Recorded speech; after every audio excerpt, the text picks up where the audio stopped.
All right, well, I think now we can switch over to our feature presentation. So Madeleine, if you want to come off mute and you can start sharing your slides. I posted this in the live chat, but for those of you who've been with us at SciHackNet for a while, this is actually an interesting tie-in to a presentation from 7 years ago on the array of things. And it is in many ways sort of a successor to that program. And so it's one of the great things about having an organization that's been around as long as we have. We get to sort of see things grow and change and evolve. And so tonight I'm very excited to welcome Madeleine Daepp to present to us on Urban Air Chicago. So Madeleine, take it away. Great. Can folks see those slides? Yep. Great. So I'm Madeleine Daepp, and I'm a senior researcher at Microsoft Research on the Urban Innovation team. So we are a group of sort of PhDs across a different set of spaces and engineers and designers who work on early stage incubation and research on solutions for cities. So I have a PhD in urban planning, and my research is in social epidemiology, which means that I'm really interested in how social conditions manifest in health outcomes. So today I'm going to talk about a project that's really exactly in that urban planning and social epidemiology space, which is an ongoing initiative to build an air quality monitoring platform for the city of Chicago.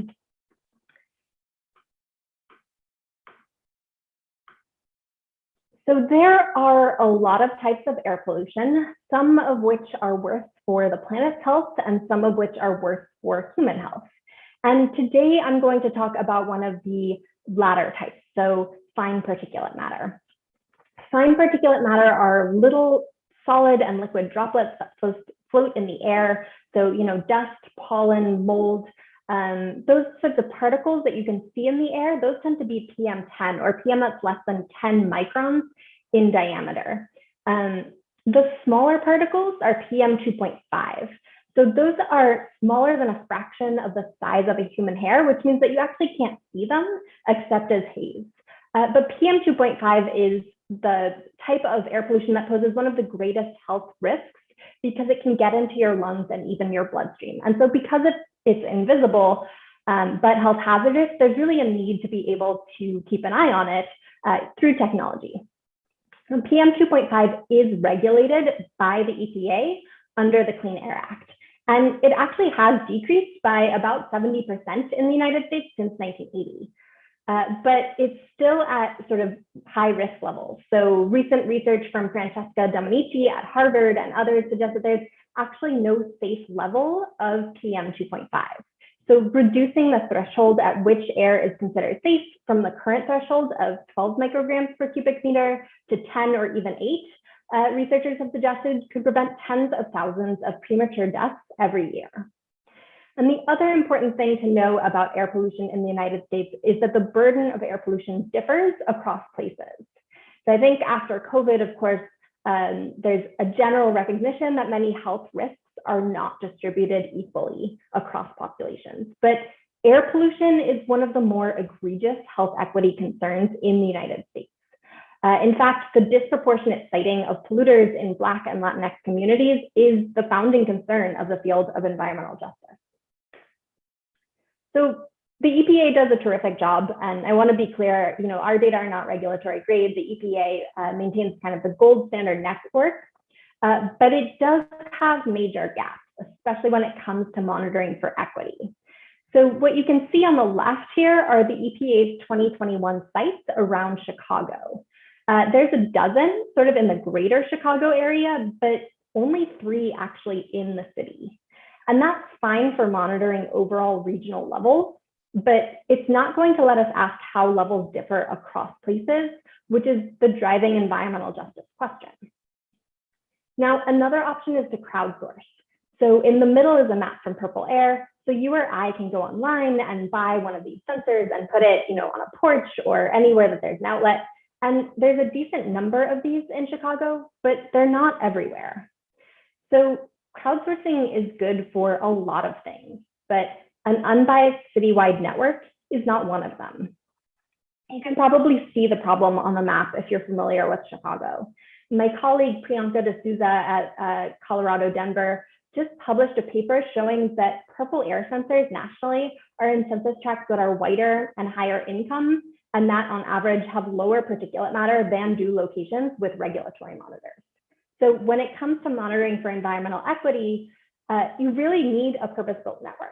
And so that's what we're seeing on the right is the Project Eclipse network. So we're talking here about a network of over 100 sensors.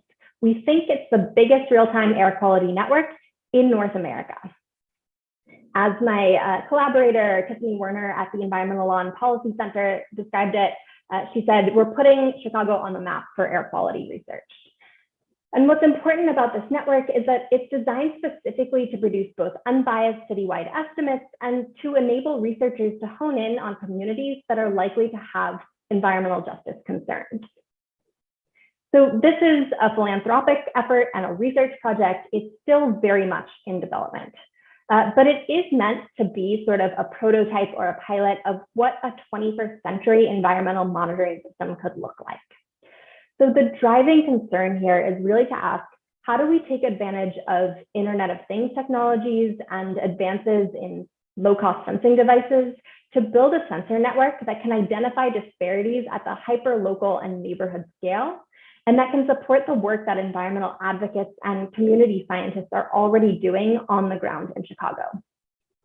And I want to be clear, a major reason that we wanted to work in Chicago is because there have already been such important efforts, both on the academic side and in the civic tech space, to build capacity to work with sensing data.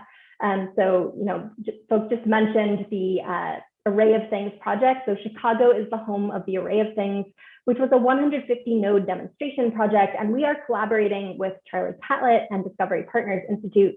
So we like to sort of think of ourselves as an Array of Things 2.0 that has really honed in on just collecting and making immediately available data specifically on air quality. And there's another Array of Things 2.0 stage that's looking at lots of new exposures, including mRNA and COVID exposures. But what I'm going to talk about today is really an air quality specific monitoring program. And there's also a ton of community capacity in Chicago to work with air quality sensors. So one of our partner organizations, the Environmental Law and Policy Center, has supported community science monitoring programs with handheld monitors across the city for the last 4 summers. You can actually see their data online at airqualitychicago.org, and I think you can even take part in some of those handheld monitoring campaigns, which are a great asset for the city. A few years ago, there was also a major EPA grant called Shared Air, Shared Action that enabled environmental scientists to collaborate with local community leaders to work with some of these new sensing technologies. And that means that folks who have been working in this space know the good, but also the bad and the ugly when it comes to low-cost sensing, which is important because these devices are still have some issues with respect to accuracy. They can still have battery problems and connectivity problems. And so it's really important to have a foundation of folks who know what the air quality sensing priorities are across the city, but also are familiar with some of the barriers here. We have also been able to collaborate with the city of Chicago. When you are putting sensors in the public way, it's very important, of course, to serve the public and to work with the city. And so I've been really grateful to be able to work with those folks. And then sort of maybe one of our most important partners is JCDecaux. So you can see on the photo on the right, there's one of our leaf devices at the top of a bus shelter. So JCDecaux does the advertising on those shelters, and the furniture is their furniture. And so we're extremely grateful to be able to partner with them because they actually have thousands of these shelters across the city. It's remarkable coverage that enabled us to create this really broad deployment. And finally, our last partner is City Tech Collaborative, who of course do a tremendous job facilitating early stage tech initiatives. And so that's sort of the core of what I wanted to share with you today, which is how we designed and deployed the Eclipse network. Here you can see the Project Eclipse device, guts and all. And what's really cool about the Leaf is that it's battery powered and cellular connected, which is sort of one of these lessons from Array of Things. The benefit of the Leaf device is that it doesn't need to be hardwired or power or connected to Wi-Fi. And so that's what we mean by infrastructureless. It's a device that does not require any infrastructure. So it can be placed basically anywhere in a city. The LEAF device in its current iteration includes sensors for 5 major EPA criterion pollutants: carbon monoxide, sulfur dioxide, ozone, nitrogen dioxide, and particulate matter. But as of right now, we're only reporting out data for the fine particulate matter sensors. An active area of research for us is to calibrate these functions, which means to adjust for humidity and other sources of interference. And we have co-located sensors with EPA monitoring stations, which I'll talk a bit about. But in this talk and in all of the data you'll see, the focus is on fine particulate matter because that's the sensor that produces the most accurate data. So as I mentioned before, our priorities for this deployment, our collaborators' priorities, were to produce estimates for the city as a whole and also be able to produce insights that could contribute to health equity and environmental justice. And so to ensure that our sensors would not all be located in the same place or in places with particularly low or particularly high PM concentrations, what we did was we split the city up into 300-meter grid cells, so based on the area over which a source might be expected to spread. And we then used data from the Illinois Department of Transportation and population counts from the 2015 to 2018 American Community Survey to stratify grid cells by high versus low traffic counts and high versus low population. And then we randomly selected bus shelters across these cells. Now, this is an approach that was first developed for the New York City Community Air Survey, which puts regulatory sensors out for 2 weeks a few times a year. And what's nice about this strategy is that there's pretty good coverage across the whole city. Plus, you can use these data to characterize areas with different exposures or to interpolate values across the city.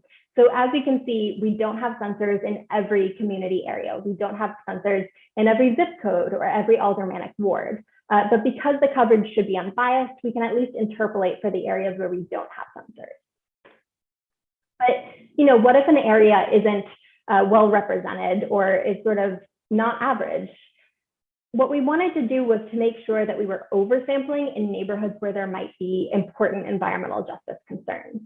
And so we worked with the Environmental Law and Policy Center to identify neighborhoods across the city where there was both a need and a capacity to work with environmental sensing data. That is, places where people had reached out to ELPC about their mobile monitoring initiatives, or organizations that had participated in the Shared Airship Action Grant.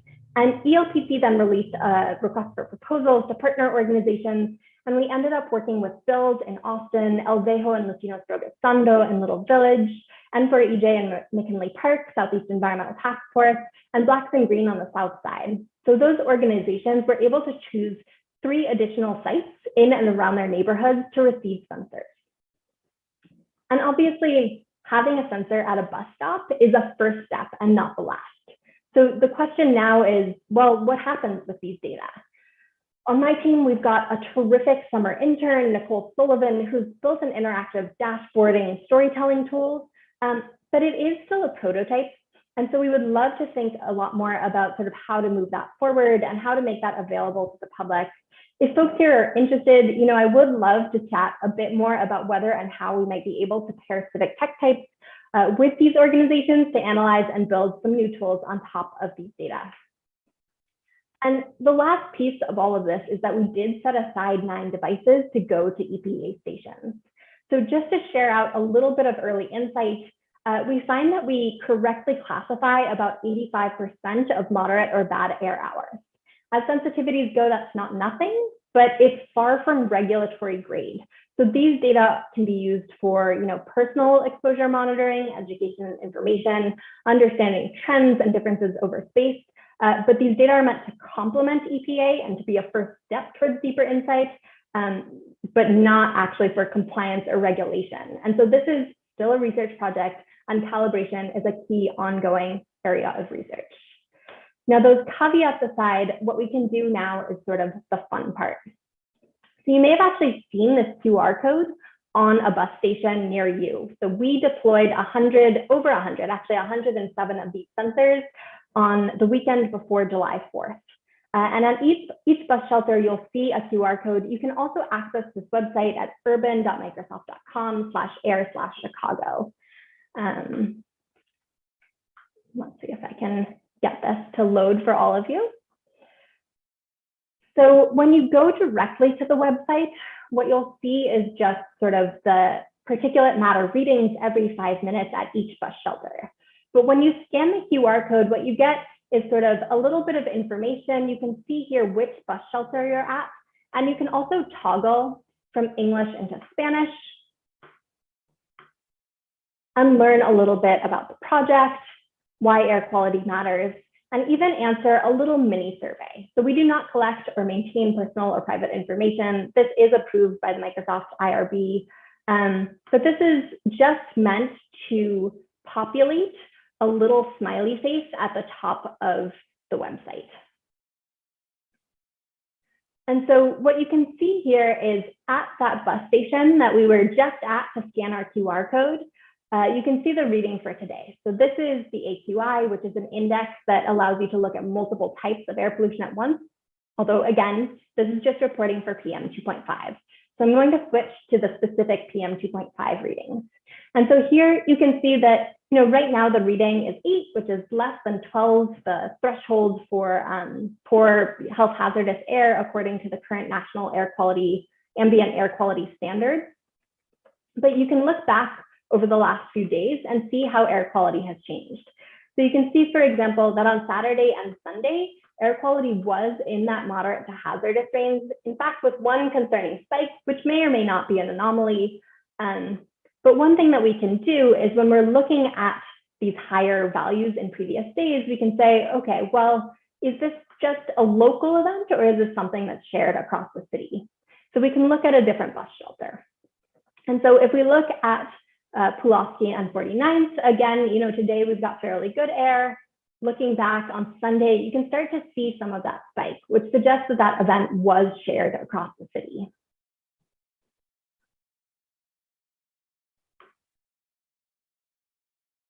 So that's sort of the live demo and where the website is at right now.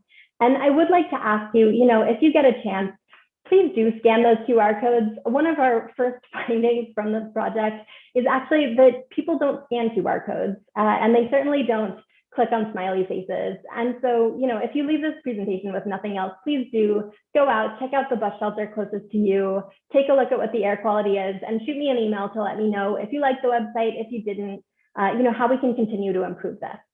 And I mentioned before that this project is in collaboration with the city. So when data are collected in the public way, of course, they belong to the public. So there is an open data API in the works. Our brilliant data engineer, Paul Johns, is working on that, and we hope to have it for you all in a month or two.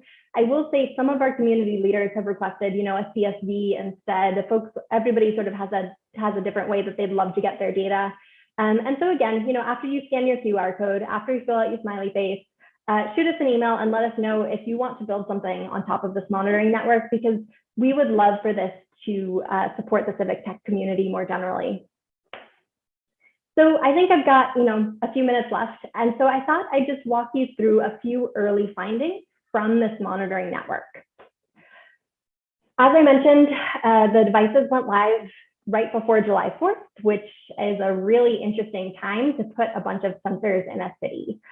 So I have a terrific PhD intern, Precious Essie, who's a 5th-year PhD student in epidemiology at Columbia, and she made this figure on the left.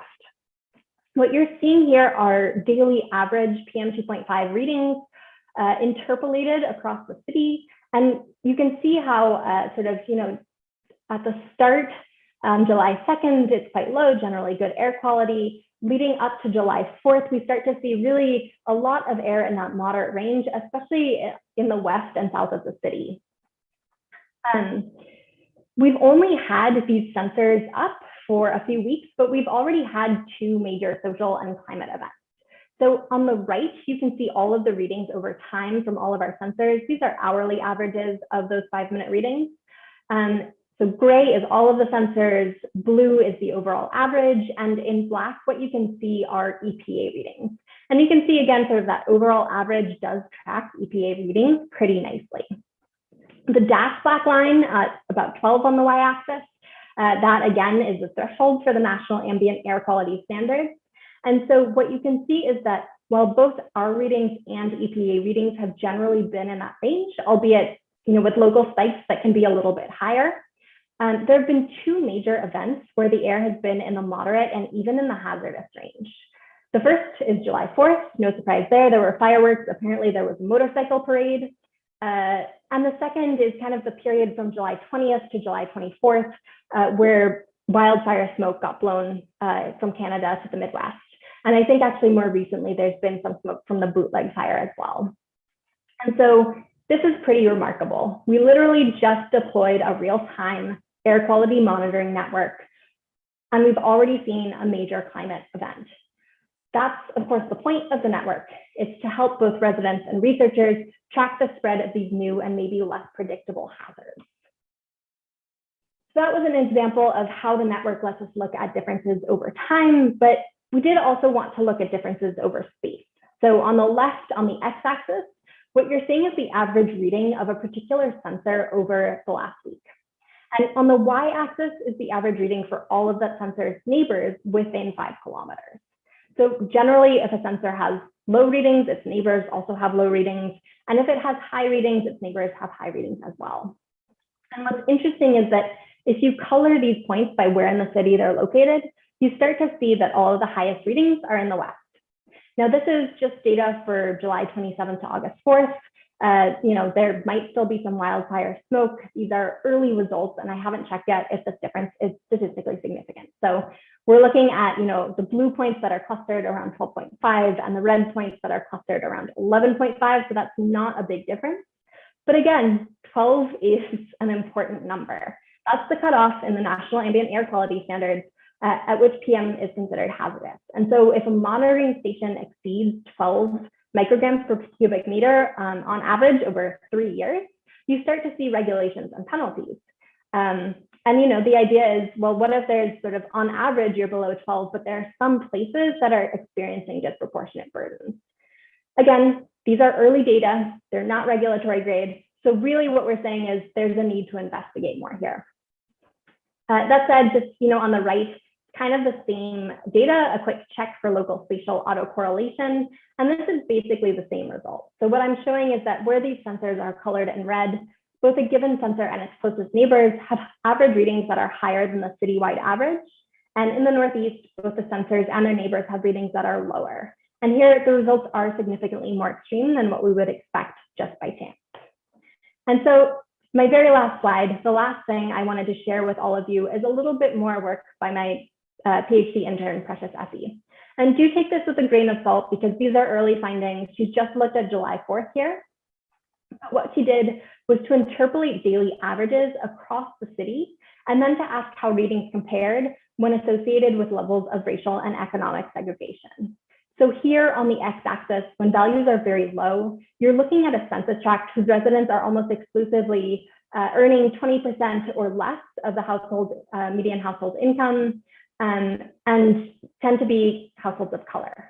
On the right, you're looking at tracts where residents are almost exclusively in the top 20% of the household income distribution and white. And so the idea is that you're comparing the most deprived places on the left and the most privileged places on the right. And what you can see is that the more segregated and high income white, the lower the fine particulate matter exposure. Again, this is early, this is July 4th. We'll have to look at what this looks like over the last 2 weeks and in the coming months. But what you can see is that the more segregated and high income white, the lower the fine particulate matter. And what I want to highlight is that this isn't data that folks have seen before. I've read a ton of research on disparities in air pollution exposures, but very little of it actually looks at air pollution. People look at the number of factories registered in the toxic release inventory, or more recent work looks at satellite aerosol optical depth, which can be used to create models of air pollution exposures. But that's a daily snapshot with no data at night. And so now that we do have data that enables us to look at intracity patterns over both space and time, we can start to ask, what are the invisible exposures? What are the sources? What are the concerns that are made visible? And so I'm really looking forward to the next stage of this project, which is to dive deep into those data. Do folks have questions? Thank you so much for your time. Awesome. Thank you so much, Madeleine. This was great. Oh, look at that very fancy question slide. Very nice to see. Yes, we have questions, lots of them. So I have a few myself, and Sean might have some too, but then we also have some folks from the live stream. For folks who are on the live stream, please do enter in your questions and we will try to ask them in the order in which we received them. So the first audience question, and I think you actually did touch on this a little bit, but could you say a little bit more on how you're working with community organizations, especially environmental justice communities? Yeah, so we've been very fortunate to have the Environmental Law and Policy Center as our sort of core partner in coordinating this work. And so we worked with them to release a series of mini grants. We supported them and they then funded these 6 organizations across the city to choose specific sites. And that was really sort of intentionally recognizing that there's already been so much work in this space and that we didn't want to, build a new technology or a new deployment that displaced existing initiatives. And so what we did was we made sure through that collaboration that our sensors would be in places that were of priority to community groups. And now the next phase of that work is that we have a series of meetings with those groups to think about, how to narrate these data, how to analyze them. Some of my past research has been in collaborative data analysis with community organizations. And so that's sort of our big open question, is how to make sure that, just because we set up this network doesn't mean that we get to just define the directions of the analyses or the priorities. It's making sure that these voices are heard, and also, that the city's priorities and that other folks who are residents in the city get to shape the directions and the advocacy for which these data are used. So that's an active area of ongoing collaboration. Thank you. Awesome. I have another audience question. Somebody asked specifically about the Whacker tunnels and if there were sensors there, but I think maybe even thinking about what was the consideration towards areas of heavy traffic and where we're placing sensors there. Can you speak a little bit about that? Yeah, so the stratified random sampling approach did look at sort of the level of general traffic.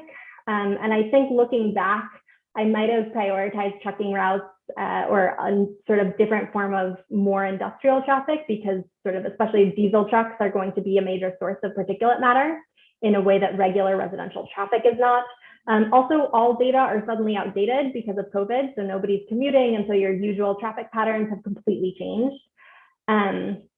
And so I think going forward, as we start to look at sources and exposures, looking at some of those trucking routes and some of those questions around traffic probably do need to be more of a priority. Next audience question. So someone's asking, how is the data quality checked? It looks like, I think you even pointed out on one of the maps that there was a big spike for one day. Mm-hmm. Do you do any normalization as far as how that data is presented? Yeah, right now these are raw 5-minute readings, and you are seeing, yes, there's a malfunctioning sensor at, I think, Belmont and Western right now that's got, thousands of, it's reading, alternating between 0 and extremely high readings. We are working to implement a quality assurance, quality control approach, looking at sort of, is the sensor really different from its neighbors? Is the sensor really different from itself over time?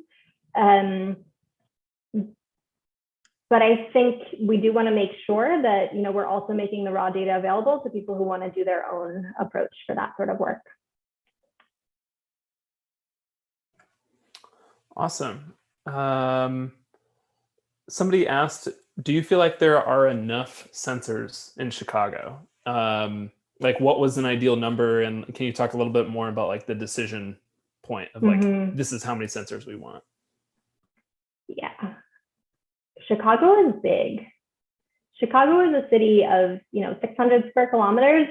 It's a really big city, and so the New York City Community Air Survey, which that's 800 square kilometers. They had 150 sensors, and those are regulatory grade. They only put them up for 2 weeks. It's a different project.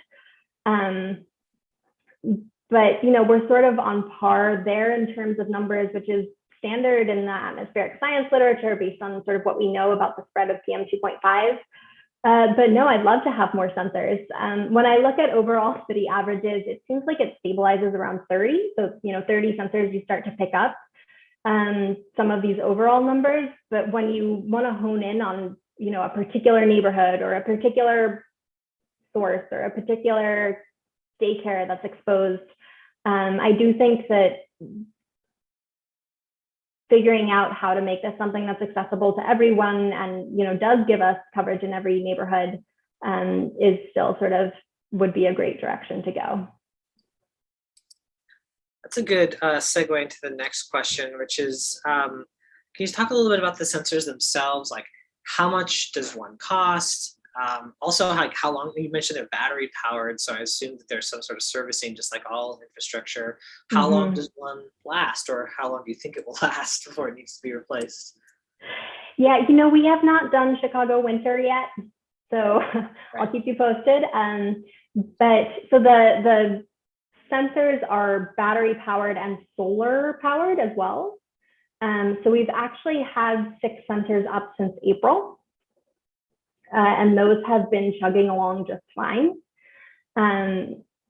So yeah, hopefully on the order of 6 months to a year. They are low cost. So, EPA sensors are on the order of tens of thousands of dollars plus maintenance costs. And here we're talking about on the order of hundreds of dollars. But I will say, these sensors are not for sale. This is a demonstration project. And we also think that there's real power in doing this work in collaboration with the city and doing it as a network rather than as individual sensors. But it is an exciting piece of hardware. There's another audience question. I would say, like, are you, like, having this amount of data and this new feature to collect all this data is very exciting. In your opinion, what would be, like, if money or time wasn't an issue, like, what would be the most exciting thing for you to see either a community organization or the city of Chicago itself, or even just an individual use this data for? Or like, yeah, that's open enough. I'll let you answer that. That's so interesting. That's a great question. When I started this work, Adam Heckman, who you showed on that slide, told me about an early civic tech hacking project that would send people text messages whenever the wind was blowing west. So that, if you were sort of getting, I think, hit by wind from the southeast part of the city, you would know to be prepared for a potentially concerning air quality exposure. And that was just, very simple, just text message when air is going in a particular direction, but a really impactful initiative that I think raised a lot of awareness and also helped people manage their own exposures. And so I think clever little tools like that, similar, for me, I'm an urban planner by training. My dream is, to see somebody plant more trees on a street or, change some of the green space or make other changes that lead to lasting and meaningful reductions in the air quality exposures that we're seeing, especially in communities of color. But I think anything that people build on top of these data would be exciting and a win for us. That project I remember was a Shy Hack Night project called Pet Coke Alerts. And there was a community organizer, Olga Batista, who came to Shy Hack Night and talked about their efforts to organize around these giant pet coke piles down in the 10th ward. And so some folks made a tool. Yeah, I think they just leveraged weather station data, right? That's it was just, okay, if the wind is blowing above a certain speed, then send out that text message alert. So yeah, small, simple technologies can really have big impact if applied in the right context, for sure. Next question. So are there plans, so obviously early days, right? They've only been up for like less than a month or so, or about a month. Are there plans yet to make this kind of sensor infrastructure permanent? Obviously the EPA has their more permanent sensors. You've demonstrated that there's an argument to be made that something like this should continue to exist because of equity reasons and coverage that doesn't exist without this network. How does it like live on in the future? Is it something that will perpetually be run by a research group, or is it possible that this could be potentially taken over by a government or the EPA themselves? You know, thinking about who stewards this kind of long-term project. Has there been conversations around that yet? You know, I'm probably not the right person to speak for the EPA or the city or these other organizations. I will say we have had a remarkably great experience collaborating with Cook County EPA, and you know, we've got some work in Miami as well, where the EPA has just been really supportive and, you know, equal, I would say, a really nice balance of supportive and rigorous. So they are really trying to think about modernizing the regulatory system and think about bringing in these low-cost sensors. They've done a ton of studies on purple air, and they've started showing them on the AirNow website. And so I think it's a remarkably exciting time for those of us who work in the Internet of Things space and the environmental exposure space, because I don't know of any plans right now, but I'm sure they're coming. And I think, you know, having a say and showing a really cool prototype of what this could work like, what this could look like, who it could really benefit, whose health it could protect, just feels like an enormously impactful moment to contribute to those conversations.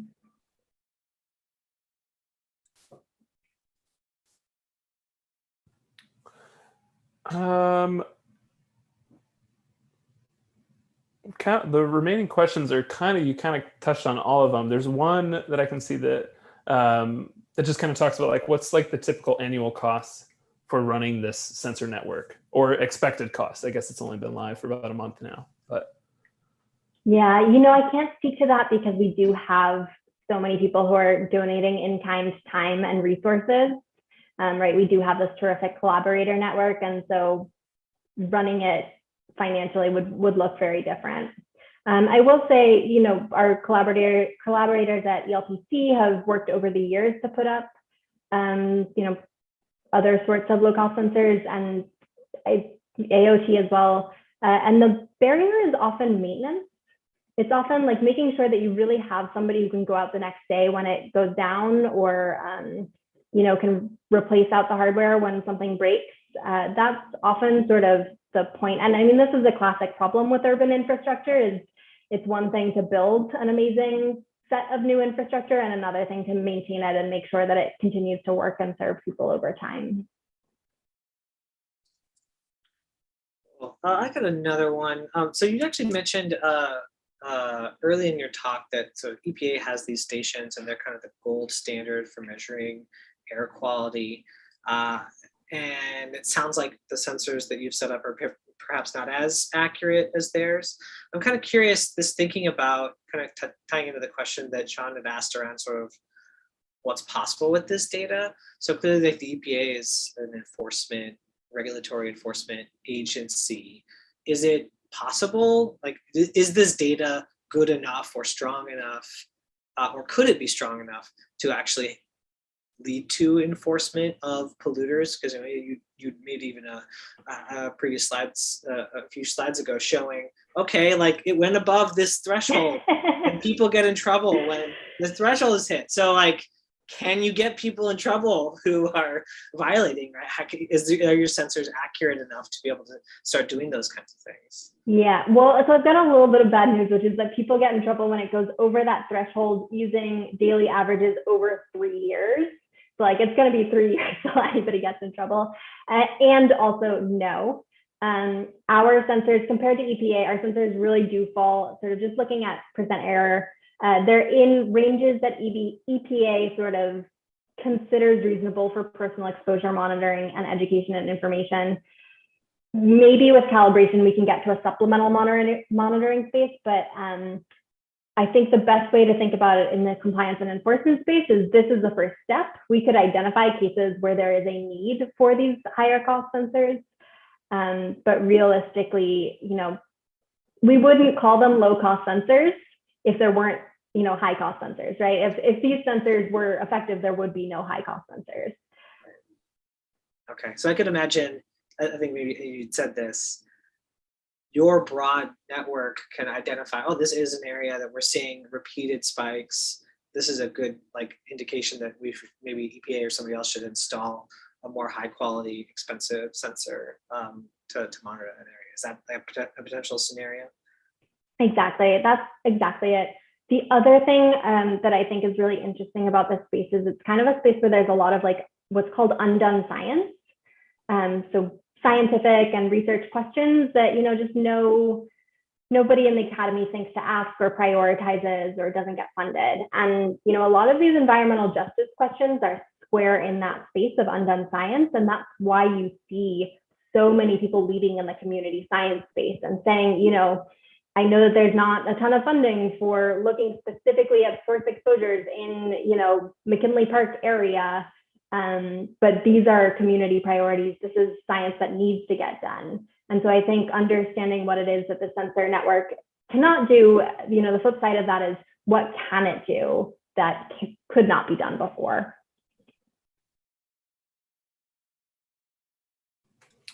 Got another audience question.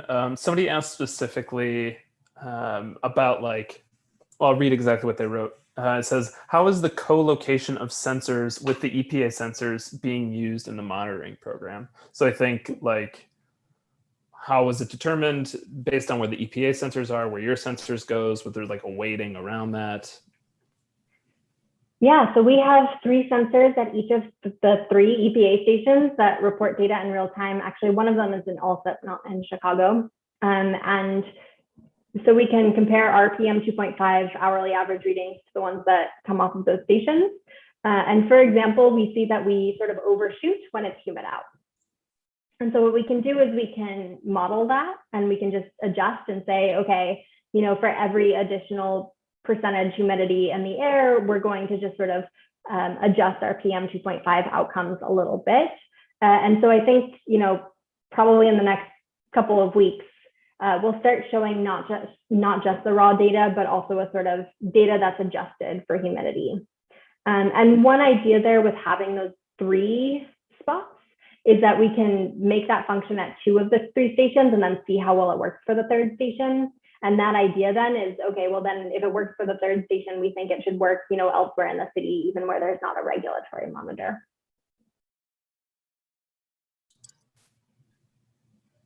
All right, I'll take the next one. So yeah, actually this is one I had when I was seeing, you had mentioned that there have been past projects that map where factories and other industrial polluters are located.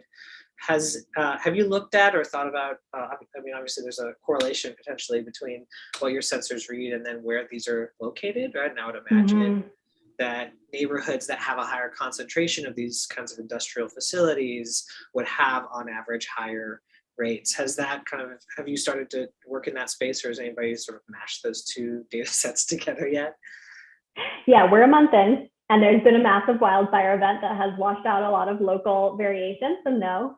But it is an important area. And I actually, so Michael Kylas at University of Illinois, Chicago, has some really cool, an Esri story map and some other cool resources looking exactly at those locations and sort of looking at burdens across the city.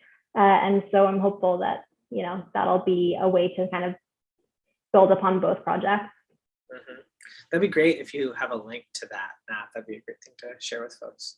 Yeah, I'll share it after. Cool. We do have one.